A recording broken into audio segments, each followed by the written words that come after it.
ಕುಮಾರಸ್ವಾಮಿ ಅವರು ವೇದಿಕೆ ಕಡೆ ಬರಬೇಕು ಅಂತ ನಿಮ್ಮೆಲ್ಲರ ಪರವಾಗಿ ಆತ್ಮೀಯವಾಗಿ ಹಾಗೆ ಹರೀಶ್ ಅವರು, ನಾಗಮಂಗಲ ಸುರೇಶ್ ಅವರು, ಕೇರ್ಪೇಟೆ ಮಂಜು ಅವರು, ಇನ್ನೆಲ್ಲ ಹರೀಶ್, ಇನ್ನೆಲ್ಲ ಗಣ್ಯಮಾನ್ಯರು ಎಲ್ಲರೂ, ಅಶ್ವಿನ್ ಟಿ ನರಸೀಪುರನ ಅಶ್ವಿನ್ ಕುಮಾರ್ ಅವರು, ಸುರೇಶ್ ಗೌಡ್ರು, ಸುರೇಶ್ ಬಾಬು, ನಮ್ಮ ಜೆಡಿಎಸ್ನ ಶಾಸಕಾಂಗ ಪಕ್ಷದ ನಾಯಕರು, ಅವರು ಭೋಜೇಗೌಡರು, ವಿಧಾನ ಪರಿಷತ್ತಿನ ನಾಯಕರು, ಇವರೆಲ್ಲರೂ ವೇದಿಕೆಗೆ ಬರಬೇಕು. ಕಲಾವಿದರಾದಂತಹ ಭೋಜೇಗೌಡರು ಬರಬೇಕು. ಆದ್ಮೇಲೆ ಈ ರೀತಿ ಸಮೃದ್ಧಿ ಮಂಜು ಅವರು, ನಮ್ಮ ಮುಳಬಾಗಿಲಿನ ಶಾಸಕರು, ಅವ್ರ ವೇದಿಕೆಗೆ ಬರಬೇಕು. ಕೇರ್ಪೇಟೆಯ ಮಂಜಣ್ಣನವರು ವೇದಿಕೆಗೆ ಬರಬೇಕು.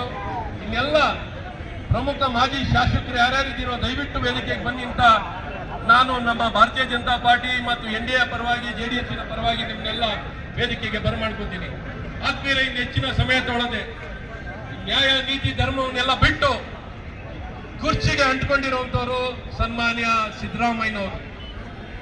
ಈ ರೀತಿ ಭ್ರಷ್ಟಾಚಾರದಲ್ಲಿ ತೊಡಗೂ ಸಹ ಈ ಅಧಿಕಾರ ದುರ್ಬಳಕೆಯನ್ನ ಮಾಡಿ ಲೂಟಿ ಹೊಡೆದಿರುವಂತ ಈ ಕಾಂಗ್ರೆಸ್ ಸರ್ಕಾರದಲ್ಲಿ ಸನ್ಮಾನ್ಯ ಮುಖ್ಯಮಂತ್ರಿಗಳಾದಂತಹ ಸಿದ್ದರಾಮಯ್ಯನವರು ರಾಜೀನಾಮೆಯನ್ನು ಕೊಡಬೇಕು ಅನ್ನುವಂತ ಒತ್ತಾಯವನ್ನ ಸತತವಾಗಿ ಕೆಲವು ತಿಂಗಳಿಂದ ನಾವು ಮಾಡ್ತಾ ಇದ್ದೀವಿ.